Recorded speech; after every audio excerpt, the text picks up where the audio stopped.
So, hello guys. Last week we talked about there's a lot of stuff we talked about last week. But let's just go back. In today's session, we're going to talk about web development. We're going just to lay the foundation of the various technologies that form our web project. That is the front end, the server, and some kind of database. Most applications are powered by some form of database. So if I can just show you guys this. So so we have this is how it looks like. We have the front end. We can have the front end. The front end has HTML. You can see I'm trying to type so slowly here. So slow, but CSS and JavaScript, okay? That's the front end, okay? It has those three technologies. So, and then we have the server over here. This is the server. We have a lot of technologies that can be used to build a server. Primarily just the logic. So we can have Node.js, or just Node, or Django. So Node.js is for JavaScript. JavaScript is the primary programming language here, JavaScript. And here we have Python over here. So it does the logic, and then at the end we have a database. As I've said, most apps are powered by some form of database. And you can have relational or non-relational database. So this is where data is stored. Okay, this is where data is stored. Okay, now when you click on a certain product, we are using an e-commerce store. When you click on a certain product, a request is sent to the backend. And says that, hey, this guy is interested in this particular shoe. And then, so this is a request. It sends a request so that you can see that shoe. It sends a request. And then the server processes that request, ensures that maybe you're supposed to be a logged in user or something. It ensures that also the shoe, make sure that the request is valid.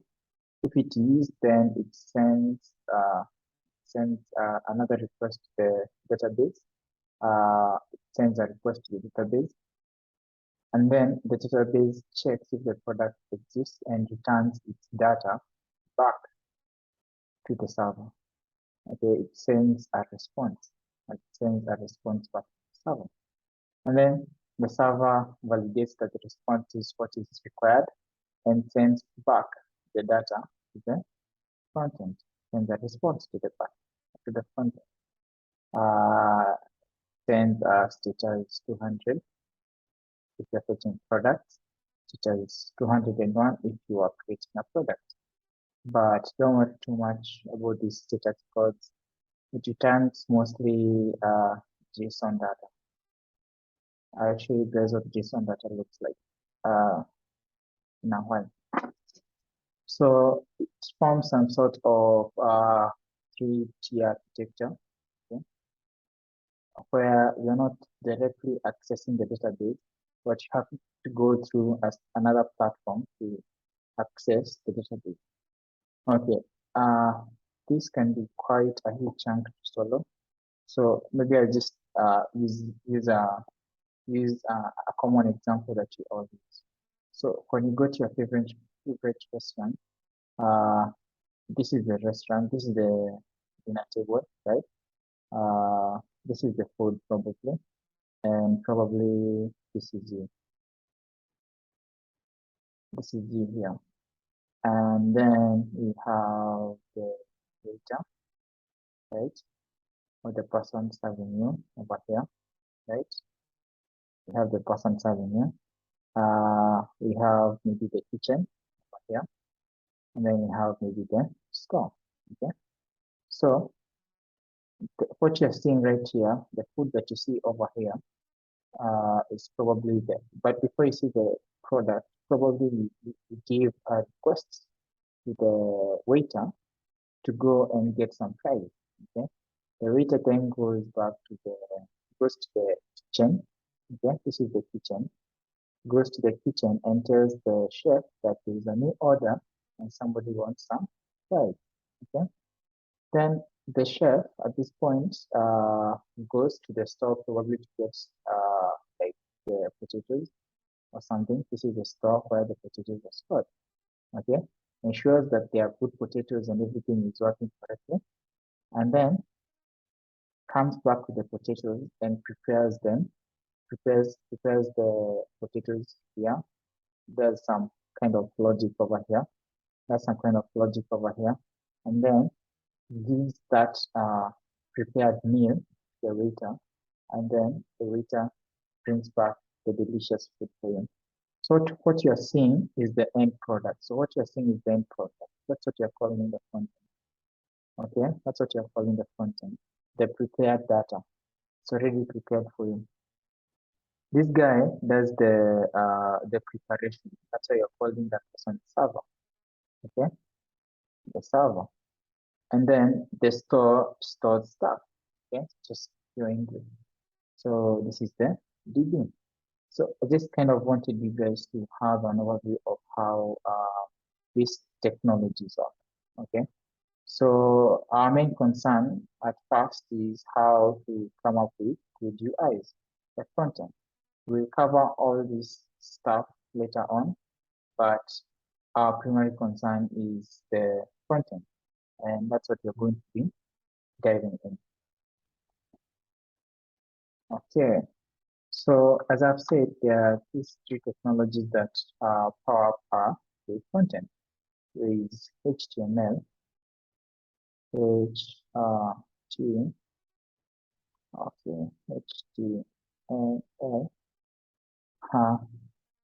My handwriting is terrible over here, but I just want to get the point home. HTML and JavaScript, CSS and JavaScript. HTML stands for Hypertext Markup Language. It's not necessarily a programming language. People prefer to call it a markup language. So it is responsible for the structure of a website. Okay. So the text that you are seeing or the headings, they are probably for the result of HTML, the paragraph, the headings, the 1 to 6, all of them, they are just but the structure of a website. Then we talk about CSS. CSS stands for cascading style sheet. Okay, and as the name suggests, it probably does some styling. It is the makeup, so it does the styling. Because if you just use HTML, then your website is going to be very ugly, and users will want to run away at the first second. So you definitely want some styling in your website. It's the colors, the animations, and all that. That is because of CSS. JavaScript is the functionalities, okay?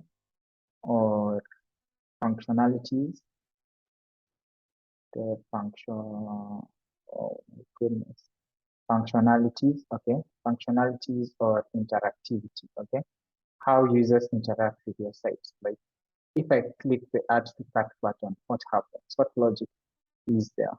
Also, JavaScript is what is used to send, it's what fires up the API and sends the request to the backend or to the server, okay, the backend.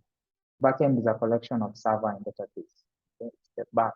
It's at the back. You're not seeing it. Okay. So JavaScript is the one that is responsible for requesting the API and receiving the response. Okay. So it's a programming language. Actually, it's an object-oriented programming language. Okay. And here we don't have to specify the integers, the double, and you're getting variables. JavaScript is smart enough to handle that. But you have different data types like numbers, strings, boolean. We'll get into that later. So our first concern is HTML. So we'll dive a bit into HTML. Then later on, we'll look at CSS. Then we'll finish off with a bit of JavaScript. Okay. So what is HTML? In our sessions, we are going to use this particular text to guide us in our solutions or in our classes. So allow me to open up this particular text. I'm using W3 script, by the way. I'm using W3 script. Hope you can see it right there. And if you type for HTML, they have a pretty nice course over here. It has some sort of structure to it, and that's why I love it. The other reason why I love HTML W3 schools to learn my stuff is because information is straightforward. Nobody's trying to sell you anything. It is what it is. So I'm not sponsored by W3 school, Aisha words, but you guys get the point. So we just talked about HTML, and this is what is used. It's the standard markup language for web pages. So it's a really nice one. Maybe you can start here at the introduction. Stands for hypertext markup language, as I said.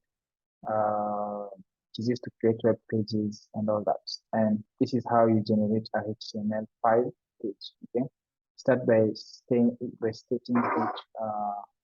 document type you're creating. You say it just means document type is HTML.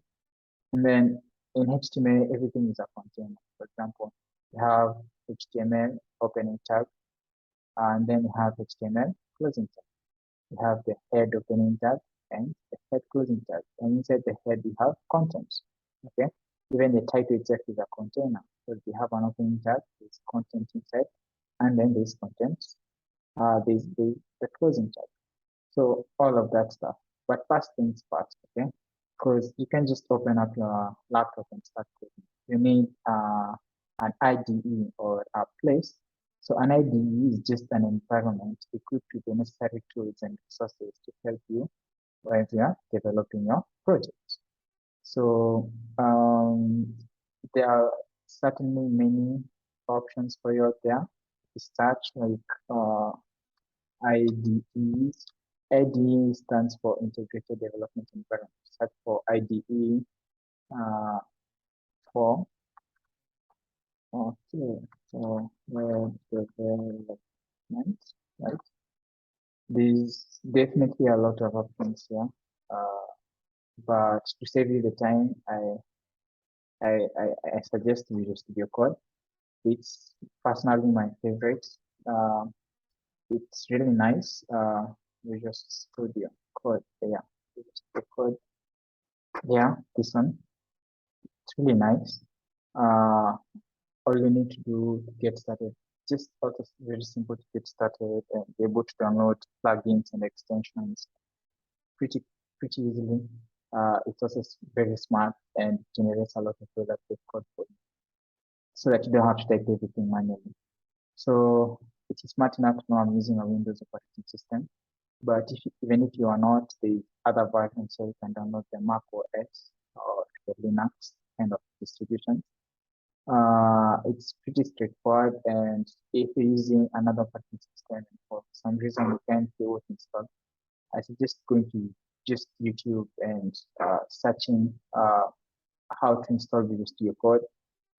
in respect to your operating system. But if you click download for Windows, it's able to download, and all you have to do is answer a couple of questions, and you're pretty good to get started with. It's pretty good to get started with. So let's just dive into a bit of what it looks like. So we have talked about this tree, and I'm just going to close it up because you already understand that right now. So I'm going to create a new folder here, and call it web Fusion. Okay. The reason I'm doing this is because I want my operating system organized. I want my computer organized. So I'm creating a folder where I'm going to store all my future projects. It's good practice not to store everything everywhere because it's really hard when you're trying to locate something. So when your files and folders are properly organized, then everything comes here. So I've just opened up this folder. In here, I can create another folder and call it past tutorial. Okay, that's the past tutorial. And then you don't have to close this one, just minimize it like that. Then you need to come here and type Visual Studio Code. I'm assuming that you've already installed it. And if you open it up, it's going to look something like this. Okay, there's nothing inside, it's just blank. If you want to, it's pretty straightforward. Nothing much. So all you have to do is probably come here. If you want the dark theme and everything, there's definitely a lot of tutorials there to show you how to customize your development area. I won't dive into that because that's not the basis of our session today. So this is our folder, right, where you're going to start project. All I'm going to do is take it, drag and drop it. And then Visual Studio set it up nicely over here. And over here, I can see my project file, my project folder. So it's past tutorial. As I've said, you need three technologies: HTML, CSS, and JS. And so for us to get started, you need to come here, create a new file, okay, and call it whatever you want. You can call it index or pizza. Okay, you can just call it pizza. Okay, dot. This is very important, guys.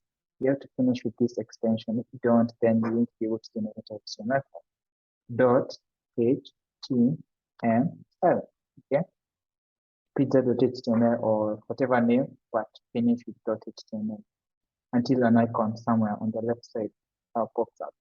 If I do that, I get a coding error. So there's a couple of statements or there's some boilerplate code that you need to generate HTML5 documents. While you can definitely take it up. It's just this stuff, okay? It's necessary for you to be able to generate HTML5. While you can just type it out, I prefer using shortcut to do that. As a developer, sometimes you're pressed on time and you need to deliver the project. So it's really nice when you know about this shortcut. So the first shortcut I'm going to show is to generate the whole boilerplate code that you need to generate HTML file. So if you generate the exclamation mark like that and hit tab, then the boilerplate code is generated for you.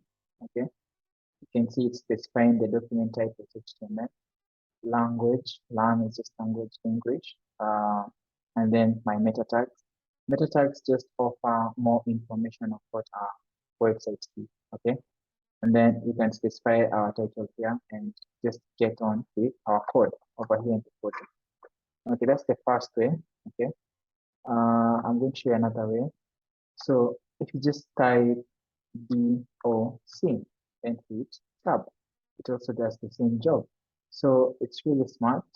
Otherwise, I'd have to type all this out by myself, but because I'm using this beautiful tool, which is properly equipped to handle my needs, then it's smart enough to generate all this code. Okay. I've just explained what all this means. Basically, in the head, you put website information. At the body, this is where you put our code. Then with every line of code, like the paragraphs, the headings, and everything, they go inside there. So, for example, what do I mean by, like, for example, if I want to state that I'm the owner of this particular website, all I have to do is say meta name is author, okay, and then content is just content.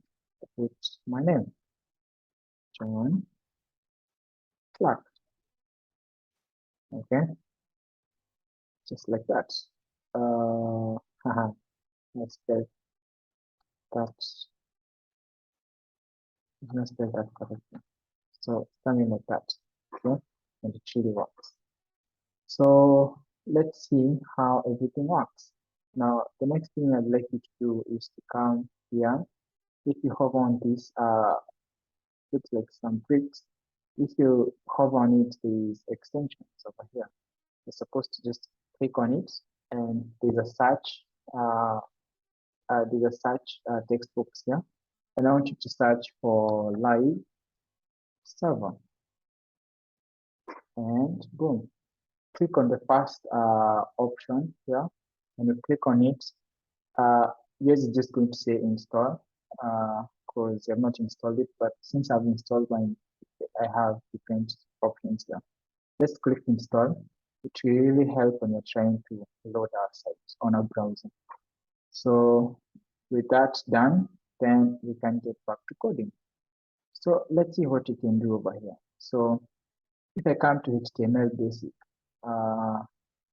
if they're trying to attempt to show you what all this boilerplate code means. So how do I create a heading, for example? This is how they're showing me I can create a heading, okay? This is how you generate a paragraph, okay? And I want you to notice how everything is just intuitive, like heading. You have been hearing about headings ever since you were young. You've been hearing about paragraphs and ever since you were young. So everything is just like English. It's very simple. So for example, let's write our first heading, okay? So I'm going to come back to my Visual Studio Code and check. They said there is heading 1, heading 2, heading 3, all that. So it goes from heading 1 to heading 5. And what happens is that heading 1 is bigger and much more bolder than heading 2. Heading 2 is much more bigger and bolder than heading 3. So basically, they go decreasing in boldness, height, and width. But let me just show you the code. So if I come here, let's go back, right? If I come back here and do the H1 and say hello world, okay? I can come back down and say the same, hello world, and heading 3, hello world. And now, just to skip the whole process, I just write H6, but you understand you can put H4, H5, right? H6 is the last one, so don't put hello 7, this don't have that. So since you install like server, if you right click, you're going to see an option saying open with like server, okay? The one that I'm hovering on. If you click on it, okay, you're going to see something popping up, okay? And I'm just going to put everything side by side so that you guys see everything as it goes, okay? So this is what you get, okay, guys? This is what you get. Okay, so as you can definitely see, heading 1 is much bigger, bolder than the rest of the headings, and it goes like that, okay? So that we have successfully created our first heading, okay? I'll just remove the rest. Okay, so let's see what else we are talking about. We are talking about paragraphs. A paragraph is just a paragraph, like when you're doing compositions and essays, a paragraph is just a paragraph. So all you have to do is create an opening tag with a P and put my stuff, my content inside, right? Put my content inside, and then close my paragraph with a closing paragraph tag, okay? So let's see how that works. Okay, so they're saying you have an opening key tag, and you see if you just be smart enough to close it up for me. So in here, I can generate a lot of paragraphs, like a lot. Like I've just generated like 40 words over here. So I can add another paragraph and maybe add like 20 lines. Okay. And if I save that, since you're using like server, it should pop out immediately. Yeah. Now you can see like the last paragraph. This paragraph is what is here. And then you can see this paragraph is what is here. So you've talked about headings and paragraphs. So far, nothing is complicated. Okay. Everything seems to be working very well. Okay. So that's how we do paragraphs and heading. But what if you want to link our website to another video or another website that exists somewhere else outside our app? Well, let's see how that works. So if I come back here, I see HTML links, okay? And basically a link is just what comes to your mind when you hear about a link. It links you outside your local. It links you outside your website. And they're attempting to show us how to create a link. Okay, so here in the URL to the outside resource, the outside video or image or whatever resides in the in this code. Okay, and then here we can just write a text or something that is going to refer people to this particular URL. Okay, so let's see how that works in real life. Let's see if that works. So if I come here and they're saying I need to do A, I want you to notice something, guys. If I type A, your code is smart enough to know I'm trying to generate a link. So if I hit tab, it generates that. And you have seen all you have to do is put the link to whatever you're trying to access in this particular traces. So, for example, I want to direct people to a certain picture. Okay, maybe I want to show people a certain post. Okay? This is a very beautiful post. Okay, so I'm going to right click, copy the image address. Okay, you need the link, and okay, probably to this, or maybe I want to generate. I want to take people to a certain YouTube video. So I can just go to YouTube right now. Okay. And probably get this Tom and Jerry video right here. So I can just copy the URL at the top. I can copy it up. It's playing over here. So if I've copied the YouTube link over here. I've copied it up. So all I have to do is paste it. All I have to do is paste it over here. If I paste it and then I tell people over here, this is the text they're going to see, and then I click on that text, it's going to direct them to this particular link. I tell them, check out my favorite video. Okay, now let's see what happens. So if I come back to my website, probably I just close this one out. If I come back to my website over here, I'm going to see check out my favorite video. Okay, and as you can see, it's blue in color, right? It's blue in color and it's underlined, means that it's a link. So what you expect is that when you click on this particular link, it's going to take us to this particular resource online. So let's see how that works. So I'm clicking on it right now, and it just took me to YouTube. Okay, and it's playing that particular video. Okay, but I think you guys immediately noticed a mistake or something that is not good with it. It okay, our current website was kind of overwritten by YouTube, by YouTube itself.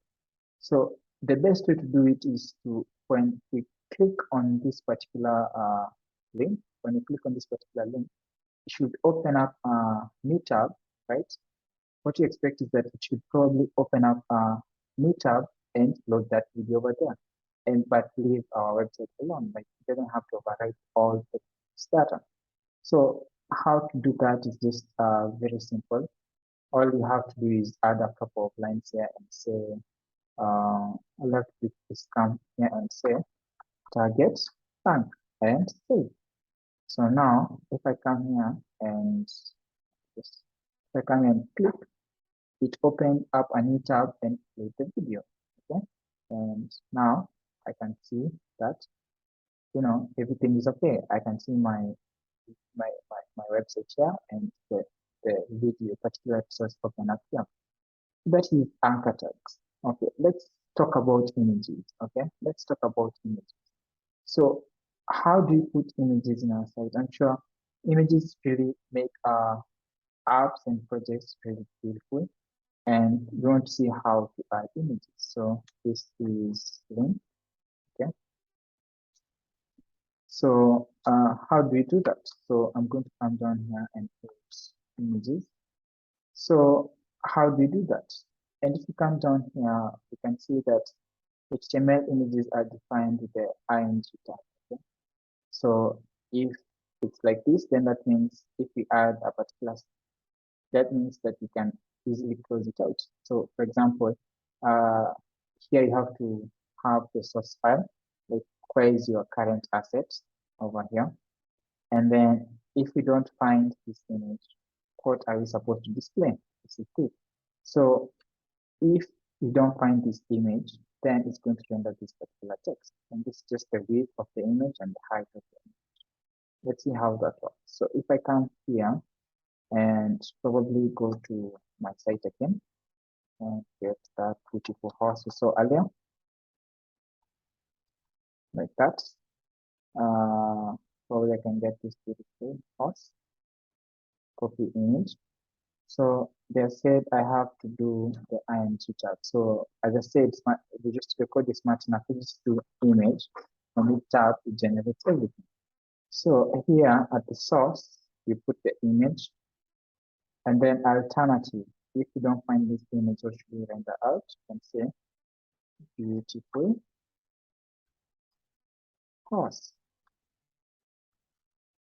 Oh God, horse. Yeah. So that's how it looks like. So if I come here, I'll find a horse, right? We successfully added that horse into our site. That's how it looks like. But you need to notice that this horse is just too huge. Maybe you want to change the width and the height. That's why you're going to talk about inline styling. So how we do inline styling is every form of styling in CSS. We have inline styling, we have internal styling, and we have external styling. So most of the projects you're going to do at a company, you're going to be doing external styling. Why? Because you don't want your HTML all like cramped up together with your CSS. Okay. But let me just show you the first one. So this image is huge. So I can just do style. Okay. And I can say let the width, right, be 40 or 50 pixels. Okay. I can say also for the height.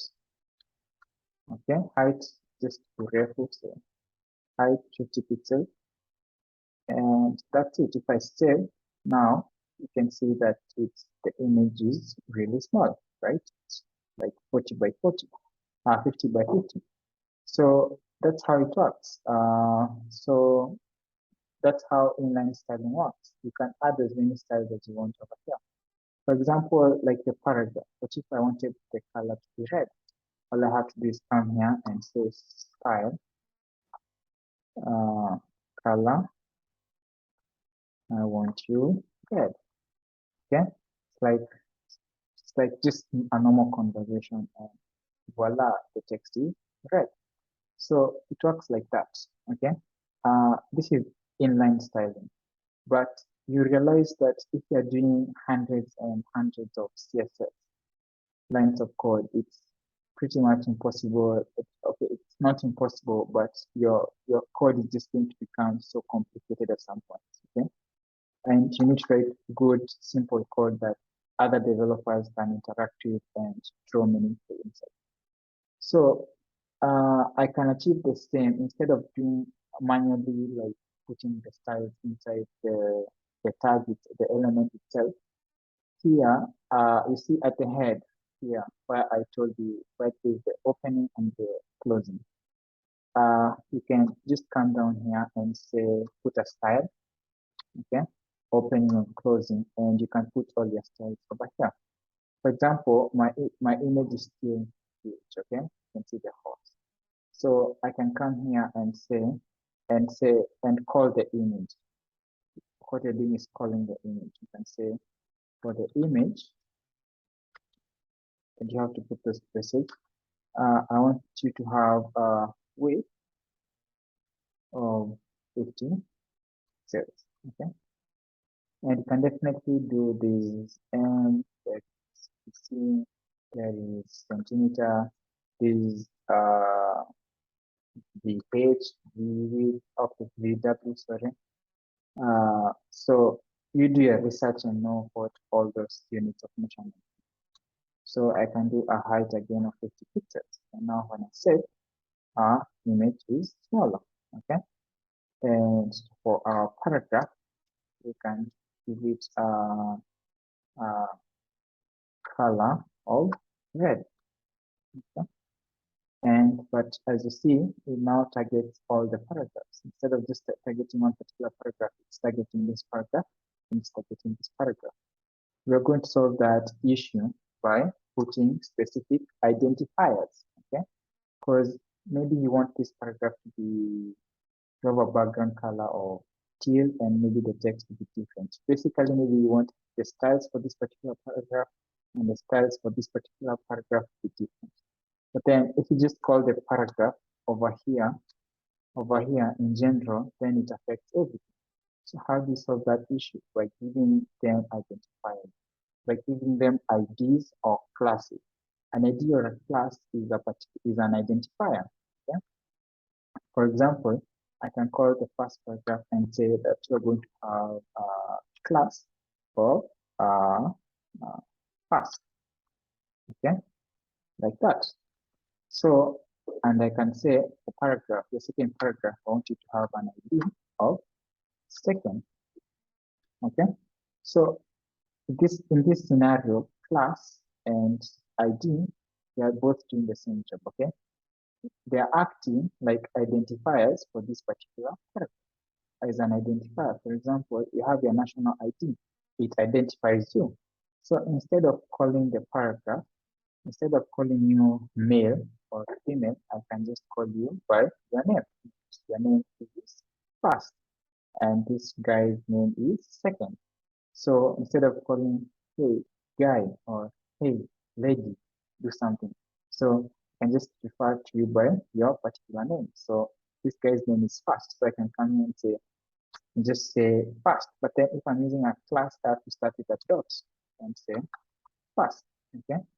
And now you can see only the guy called first is red. The guy called second is not red. Why? Because you're only targeting this guy called first. Okay, that's how we solve that particular problem. So if I wanted to add styles to this guy called second, all I have to do is come here. Because it's an ID, I have to start with hashtag. I have to call it second. Okay, and then those spaces. And I can say BGC, background color. Okay, I can give it black. Okay, and I can say maybe for the text, be chill.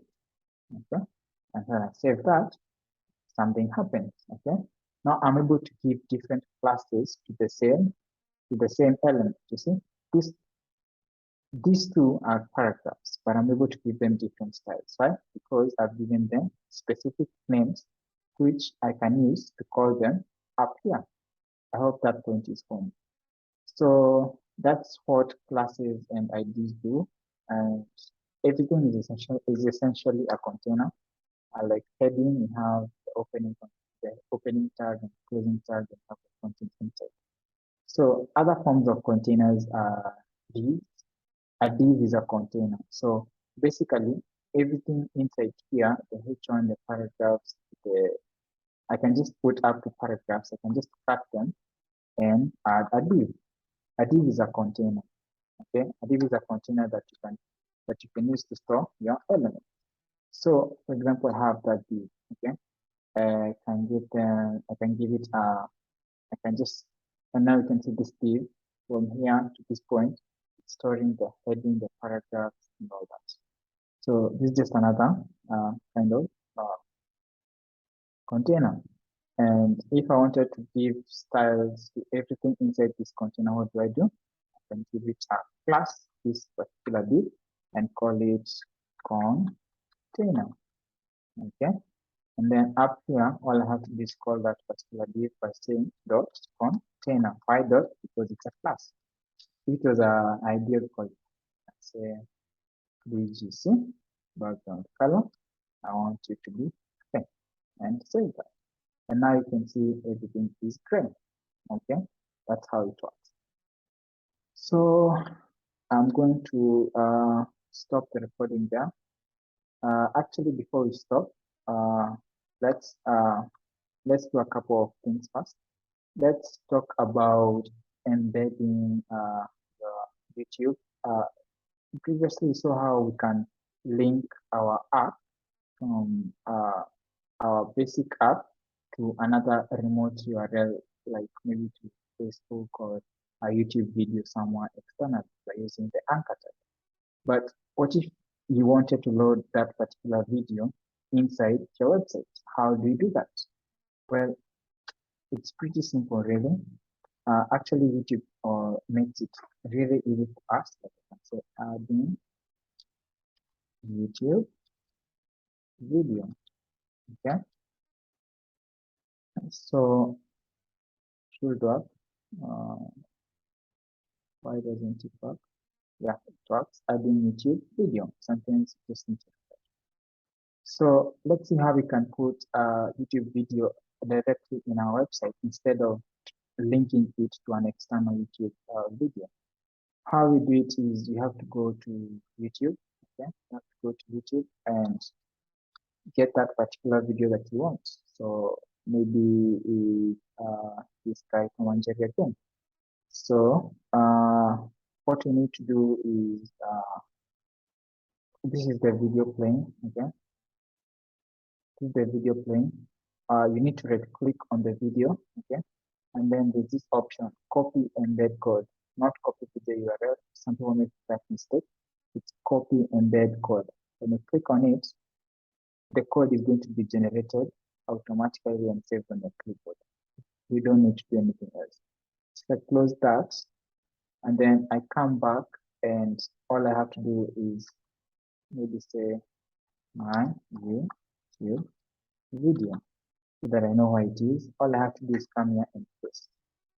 So it's an iframe, and it has just been copied to my clipboard.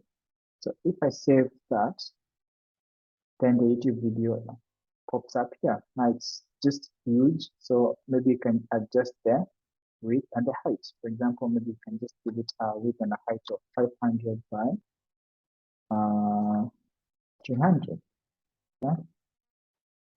Or maybe 300 by 300, something like that. So if we open it up, still huge, maybe 300 by 100. If we open it up and we play it, it's going to play. Okay, right now it's playing. It's playing directly inside our website. Right, that is awesome, guys. And you can copy the link and share it, or it has also the YouTube options, like you can pause, you can play, you can unmute. I'm muting because I don't want too much noise. Is some subtitles if there is, and you can put it on full screen like a movie or something. So that's how you embed a YouTube video. Okay. So another thing I would like to show you guys is probably how you embed maybe Google Maps. Like maybe you want to show people where your office is on Google Maps. So maybe I can say here, adding Google Maps. Okay. So you need to come here, go to Google Maps, Google Maps. Okay. So I'm just going to get into Google Maps. Okay. So for example, maybe let's say your your company or whatever you're trying to show people is maybe this Nairobi campus. Okay, so it's this particular location here. Of course, I am assuming that whatever you're trying to save, whatever you're trying to direct people to, currently exists on Google Maps. If you don't know how to add something that does not exist in Google Maps on Google Maps, there's a lot of tutorials that show you how to do that. So I won't dwell much into that. Then if maybe I can just zoom in, there's this share button over here. This share button, you need to click on it. And then you need to click on this option that says embed a map. Okay, click on it. And then it's going to generate this particular code. And I need you to hit copy HTML. When you click copy HTML, it says copy to clipboard successfully. So maybe I can just zoom out now. Maybe set. Now, since it's copied, all I have to do is come back to my code and probably paste it over there. Okay. So it's another iframe, right? It's another iframe, and it has a lot of properties within it. So if I save it like that, it has a lot of properties within it.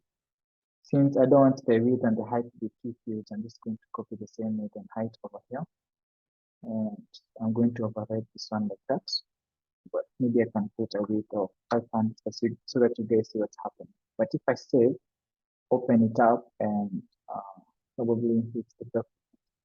If I come down here, I'm going to see YouTube, the Google Maps thing over there. Okay, and I can see the location based on Nairobi. I can probably see how it looks like. I can zoom in and see exactly where you are, or I can view larger maps. So it's just something that really helps. Okay, so when you're trying to show people where you currently are. So that's just a bit about adding, maps and videos. And now that we are at it, I'd like to show you guys how to add music directly to your app. Okay, so I can just come down here and say add audio. Okay, so how do you add audio? Again, I want you to use this as your resource. If you come down here, you're going to see HTML audio somewhere. You can add video, but you can also check out audio over here. And you're going to see how it's done over here. Okay, so probably can just copy this stuff, okay, and minimize. So I'm going to come here to my code and paste that. Okay, so controls means that you have the pause and the play controls. The source, I need to specify the source and the type of my music. So I'm going to download my music. It needs to be downloaded. Okay, it needs to be downloaded. So I need to come here, create a new folder, and call it asset, where I'm going to put my images and everything. So I'm going to find a good song. I'm going to find a new song, a good song. Let me see. Do I have downloaded the song somewhere? I'm searching. Yeah, I found one.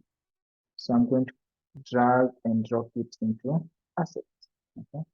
So I'm going to rename to something good like GG or something .mp3. That's my song. I just copied it and pasted it in this particular folder. Okay. So I want this song to play. I'm going to mute it because I don't want it to cause too much background noise. I'm going to mute it, but I want it to play inside my app. So I need to come here and navigate to that song. So for the source, I need to navigate to my current folder, then go to assets and go to gg.mp3. You need to call it its full name, gg.mp3. And the type of audio is mp3, type.mp3, okay? It's audio, but slash mp3, okay? Really important, guys. You need to do all this stuff that you have done, because if you don't, then it won't load. You have to navigate to the folder where it is. At this point, it's at the assets folder, and then you need to type here exactly the way you call it. Okay, so that's how it is. So this is not important. It's important, but yeah. So this is where the source is. So if I save and I come here, yeah, I think you guys can see the music somewhere here. If I just zoom out or zoom in, okay, you're probably going to see some music option here. And if I play, I don't know if you guys can see, but that's my song. It's my song. It's playing though. So that's music. That's how you put music. Yeah, it's playing. Trust me, it's playing. So yeah, I just want to show you guys how to add audio directly to your app. Okay, so I'm going to stop the recording there for today, and I'm just hoping that you learned something useful today. We covered a lot today, and feel free to pause, rewind, and until you understand all this stuff. And again, you don't have to cram anything. If you don't remember something, all you have to do is come here. And, for example, it's paragraphs, HTML paragraphs, or HTML headings. Just come down here, and it's just really brief, and HTML is really easy. You're going to make it. So I'm going to send today's Great Scientific Challenge to you guys so that you can practice it. Apart from that, have a lovely time. Thank you and have a nice one.